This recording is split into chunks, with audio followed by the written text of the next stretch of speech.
ذرا سنبھل گیا، اس نے یکدم آنکھیں کھولی اور بائیں طرف کے راستے کو چھوڑ کر دائیں طرف بڑھنا شروع کر دیا۔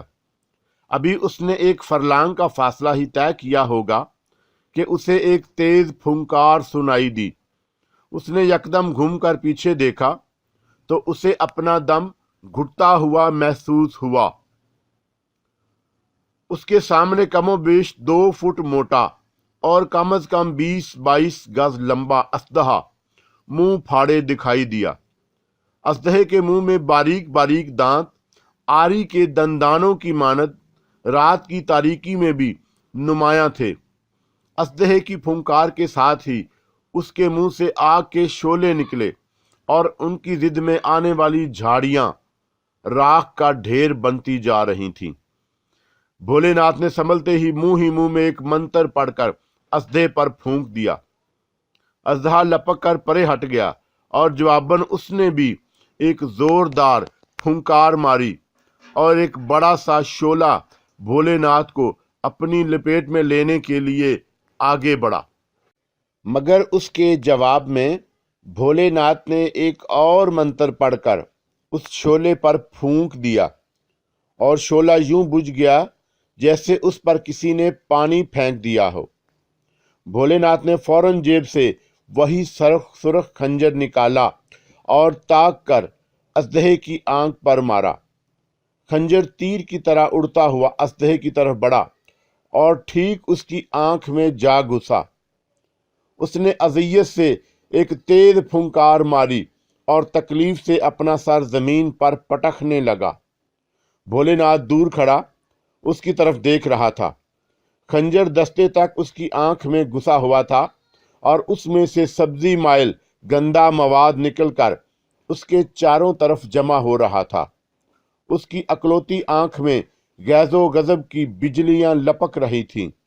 اس نے اپنے سر کو ذرا سا اوپر اٹھایا اور بھولے ناتھ کو قابو کرنے کے لیے آگے بڑھا۔ بھولے ناتھ اس کے ارادے کو جان کر اچھل کر دور جا کھڑا ہوا اور پھر منہ میں ایک منتر پڑھ کر اس کی طرف پھونک دیا۔ اچانک ایک طرف سے ایک بہت بڑا سا شیشناگ نمودار ہوا اور اس نے اژدہے کو دیکھتے ہی ایک تیز سسکاری ماری اور اس کے منہ سے پانی کی ایک موٹی دھار نکلی اور بارش کے پانی کی طرح اس اژدہے پر جا گری، اور دیکھتے ہی دیکھتے اس اژدہے کا جسم گلنا شروع ہو گیا اور کچھ ہی دیر میں جہاں پہلے اژدہا بیٹھا تھا وہاں گدلے پانی کا ایک تالاب سا بن گیا۔ نہ جانے پانی میں کیا تھا کہ اس نے منٹوں میں اژدہے کے جسم کو تیزاب کی طرح گلا دیا تھا۔ اژدہے کے پانی بنتے ہی شیشناگ دوبارہ نظروں سے غائب ہو گیا۔ بھولے ناتھ دور کھڑا تماشا دیکھ رہا تھا۔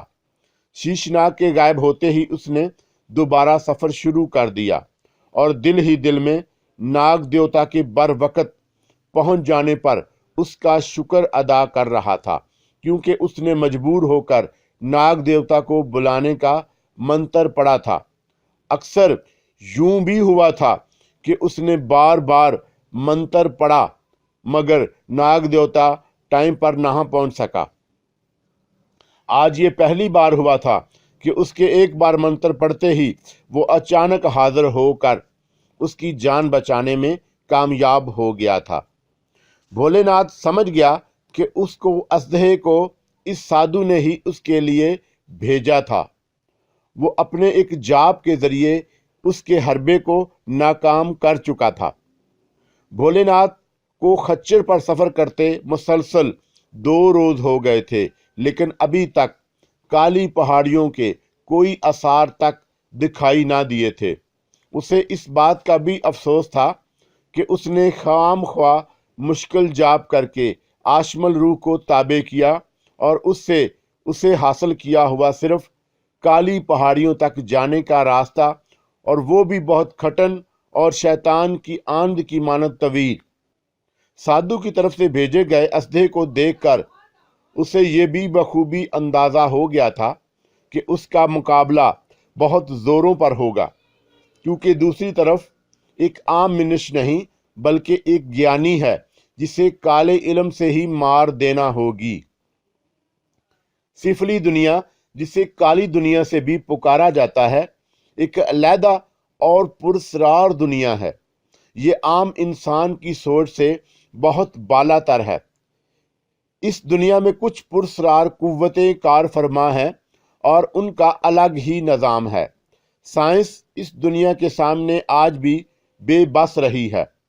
भोलेनाथ काले इल्म के बहुत से अमल करके खुद भी एक शैतान बन चुका था, मगर अब जबकि उसका वास्ता एक बड़े ज्ञानी से पड़ा तो उसे पता चला कि ऊंट जब पहाड़ तले आता है फिर उसे अपने कद पर शर्मिंदा होना पड़ता है।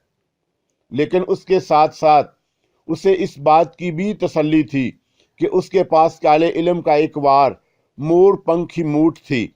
वो दिल ही दिल में इस बात का भी फैसला कर चुका था कि मौका मिलते ही वो एक और जाप जल जोतरी भी मुकम्मल करेगा। जल जोतरी भी सिफली दुनिया का एक अमल है जिससे उसके मुकम्मल करने वाले के पास एक ऐसी शक्ति आ जाती है जिससे वो अपने दुश्मन को बेनाई से महरूम करके आसानी से ख़त्म कर सकता है। जल जोतरी का जाप करने के लिए उसे सिर्फ 2 घंटे दरकार होंगे। उसमें उसे एक टांग पर खड़े होकर सूरज को मुसलसल देखते हुए मंत्र पढ़ना होगा। लेकिन इसमें मुश्किल ये थी कि इस दौरान उसे आंखें एक लम्हे के लिए भी नहीं झपकनी होंगी, क्योंकि जैसे ही उसने आंखें झपकी वैसे ही आधा ज़मीन पर धंस जाना होगा और इसी हालत में मज़ीद दोबारा 2 घंटों तक सूरज को मुसलसल तकते हुए जाप मुकम्मल करना होगा। ये इस जाप की कड़ी शर्त थी। तमाम हालात में उसे जाप की कभी ज़रूरत महसूस ना हुई थी, मगर अब जबकि उसका वास्ता एक बड़े शैतान से पड़ गया था तो उसे अब अपनी शक्तियों में से इस शक्ति की कमी शिद्दत से महसूस होने लगी थी। वो अभी इन ख्यालों में मगन था कि उसका खच्चर एक झटका लेकर रुक गया। उसके कान इस तरह सीधे खड़े हो गए जैसे किसी ने उन्हें रस्सियों से बांधकर आसमान की बुलंदियों की जानब खींच लिया हो। भोलेनाथ ने चौंक कर आगे की सिमत देखा तो उसे खच्चर के रुकने की वजह समझ में आ गई। खच्चर से 4-5 फुट के फासले पर जमीन पर सैकड़ों छोटे बड़े बड़े सांप मौजूद होने से जाहिर होता था कि वह सिर्फ भोलेनाथ का रास्ता रोकने के लिए ही आए हैं। मुख्तलिफ रंगों के छोटे बड़े सांप और बड़े बड़े जर्द रंग के बिच्छुओं को देखकर जिस्म पर कपकपी तारी हुई थी। भोलेनाथ ने एक लम्हे के लिए आंखें बंद कीं और फिर दोबारा आंखें खोलकर अपने चर्मी थैले में हाथ डालकर एक पुड़िया निकाली। ये सफूफ हर नारी था।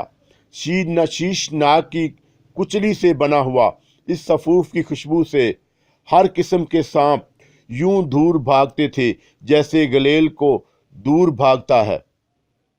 उसने खुच्चर को एड़ लगाई और सांपों की करीब ले गया। अब उसका और सांपों का फासला 1-2 फुट के करीब रह गया। उसने पुड़िया खोलकर हाथ की हथेली पर रखी और पूरे जोर से उसे फूंक मार दी।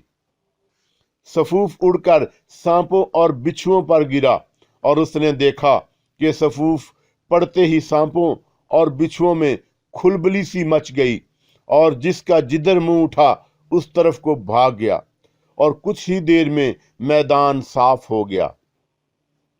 भोलेनाथ ने इत्मीनान से एक तवील सांस खारिज की और खच्चर को हाथ से थपकी देकर आगे की जानब चलने का इशारा किया।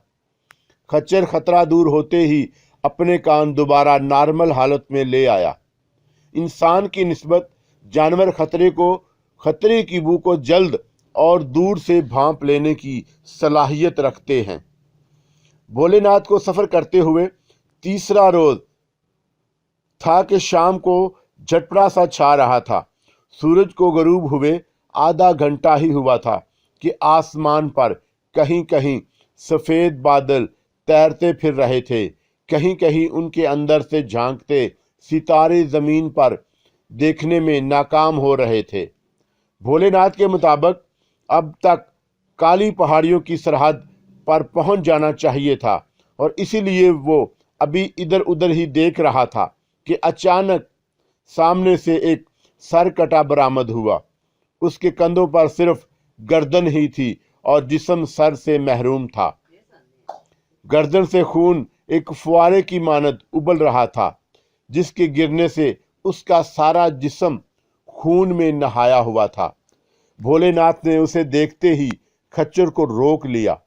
खच्चर ने जब अपने सामने उस अजीबो गरीब मखलूक को देखा तो वह बदक कर अपने दोनों टांगे ऊपर उठाकर जमीन पर मारी और भोलेनाथ को जमीन पर गिराकर एक जानब भाग गया। भोलेनाथ जो टिकटिकी बांधे सर कटे की तरफ देख रहा था, अचानक झटका लेने से सीधा पके हुए फल की तरह जमीन पर गिरा